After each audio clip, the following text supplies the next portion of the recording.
बड़े बेआबरू होकर तेरे कूचे से हम निकले। जी हाँ, ये लाइन सटीक बैठता है डोनाल्ड ट्रंप पर। वो इसलिए कि 40 दिन के लड़ाई के बाद 40 दिन में कितनी बार ट्रंप गिड़गिड़ाता हुआ नजर आया। ट्रंप का जो मानसिक संतुलन था वो कितना बिगड़ा हुआ था, पूरी दुनिया ने देख लिया। पूरी दुनिया ने देखा कि कैसे अमेरिका का राष्ट्रपति जो पूरी दुनिया के सामने कहता है कि मुझे नोबेल पुरस्कार मिल जाना चाहिए, मुझे शांति का पुरस्कार मिल जाना चाहिए, कैसे कैसे ट्वीट कर रहा था, कैसी कैसी बातें कर रहा था, कैसे एक देश की पूरी सभ्यता को ख़त्म करने की बात कर रहा था, कैसे देश के पूरे देश के लिए कैसे शब्दों का प्रयोग कर रहा था जो किसी भी राष्ट्रीय अध्यक्ष के मुंह से शोभा नहीं देता है। जी हाँ, डोनाल्ड ट्रंप ने कहा था कि 48 घंटे के भीतर हम ईरान को पाषाण युग में भेज देंगे।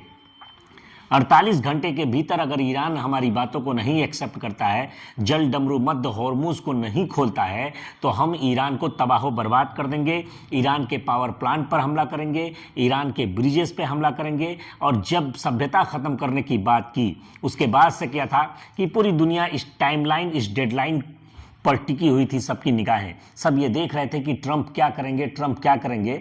और इजराइल के अंदर तो बाकायदे जिस तरीके से क्रिकेट मैच के अंदर, टूर्नामेंट के अंदर या किसी फिल्म के अंदर टाइमिंग शुरू हो जाता है, उस तरीके से टाइमिंग शुरू करके बाकायदे इंतज़ार किया जा रहा था कि अब अमेरिका ईरान को तबाह कर देगा, ईरान को बर्बाद कर देगा।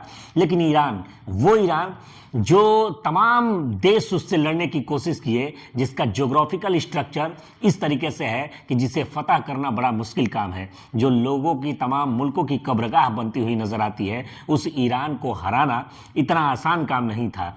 उस ईरान को ज़मीन पर गिराना इतना आसान नहीं है।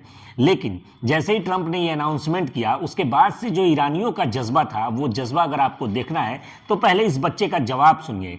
ये बच्चा क्या कह रहा है, इससे सारा माजरा आपको समझ में आ जाएगा कि ईरान को क्यों नहीं हराया जा सकता है। जब एक पत्रकार ने इस बच्चे से सवाल किया तो बच्चे ने जवाब क्या दिया, पहले इस वीडियो को देखिए। बेटा, ये लोग डर क्यों नहीं रहे हैं? जंग है और लोग बाहर निकले हुए हैं रोडों पे, क्यों? क्योंकि मेरे मौला ने फरमाया है, जिल्लत की जिंदगी से इज्जत की मौत बेहतर है।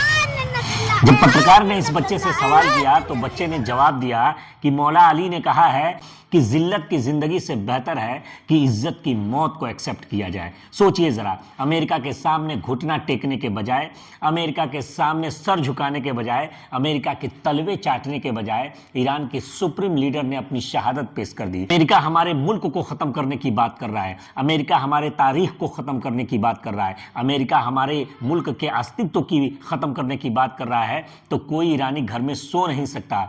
जिल्लत की जिंदगी जीने से बेहतर है, अमेरिका के गुलाम बनने से बेहतर है कि हम सड़कों पर आकर शहादत को अपने गले से लगाए, हम सड़कों पर आकर इज्जत की मौत मरे। इसलिए सभी अमेरिका ने कहा कि हम पावर प्लांट पर हमला करेंगे, तो पावर प्लांट के सामने लोगों का हुजूम खड़ा हो गया और कहा कि अगर मारना ही है तो हम सब इस पावर प्लांट के साथ खत्म होंगे। अमेरिका ने इससे पहले ईरान के ब्रिजेस पर हमला किया, कई ब्रिजें तोड़ दी गई। उसके बाद से जब इसने कहा कि 8 अप्रैल को 8 बजे अमेरिकी टाइम से, और जो हिंदुस्तानी टाइम अगर हम कह लें तो हिंदुस्तानी टाइम के हिसाब से सुबह 5 बजे, सुबह 4 बजे के करीब में ये हमला किया जाएगा ईरान के तमाम ब्रिजेस पर। अब ईरानियों ने अपने झंडे के साथ, ईरान के झंडे के साथ तमाम ब्रिजेस पर मानव श्रृंखला बना ली और कहा अगर मारना है तो इन ब्रिजेस के साथ हम भी मरेंगे। ये बहुत ही शानदार नज़ारा था। और मुल्क की मोहब्बत को अगर आपको देखना है तो ईरान के लोगों ने जैसे पेश किया है, शायद ही इजराइल की सरजमी से ऐसी चीजें नजर आए। उसके बाद से क्या था, फिर अचानक डोनाल्ड ट्रंप का मैसेज आता है, डोनाल्ड ट्रंप का ट्वीट आता है कि पाकिस्तान के प्रधानमंत्री, प्राइम मिनिस्टर और पाकिस्तान के जो जनरल हैं आसिम मुनीर, उनके कहने पर 2 हफ्ते के लिए सीज फायर किया जा रहा है। ईरान ने 10 पॉइंट का बिंदु हमारे सामने पेश किया है सीज फायर के लिए, हम उस पर विचार कर रहे हैं, लेकिन 2 हफ्ते तक दोनों तरफ से किसी भी प्रकार की फायरिंग नहीं की जाएगी, किसी भी प्रकार का युद्ध नहीं किया जाएगा और हॉर्मुज जल डमरू मध्य जो है उसे खोल दिया जाएगा, सुरक्षित तरीके से ईरान की तरफ से खोल दिया जाएगा।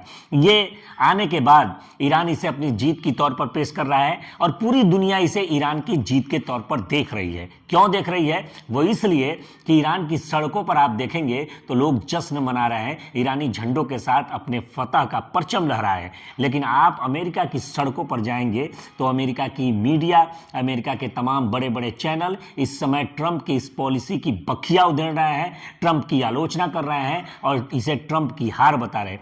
इजराइल की सरजमी पर आप चले जाइए तो जो काउंटडाउन लगाकर बैठे थे, टाइमर लगाकर बैठे थे कि अब ईरान पर हमला होगा, वो उन्हें एक बड़ा धक्का लगा है और वो पूरे तरीके से सदमे में नजर आ रहा है और नेतन्याहू की बखिया इजराइल की मीडिया ही उखड़ने का काम कर रही है। इसी को शायर ने कहा है, बड़े बेआबरू होकर तेरे कूचे से हम निकले। आए तो थे बब्बर शेर बनकर ईरान को मिटाने के लिए, लेकिन गली का कुत्ता बनाकर ईरान ने इनको छोड़ दिया है।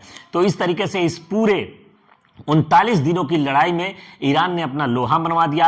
अमेरिका जो दादागिरी करता फिरता था, अमेरिका जो किसी भी मुल्क को अपना गुलाम समझता था, उसकी गलतफहमी भी तोड़ दिया कि अब भी इस धरती पर कुछ ऐसे मुल्क भी हैं जो तुम्हारी तानाशाही के खिलाफ आवाज उठाने के लिए तैयार हैं। मरना तो पसंद करेंगे लेकिन झुकना पसंद नहीं करेंगे। वही काम ईरान ने करके दिखाया। फिलहाल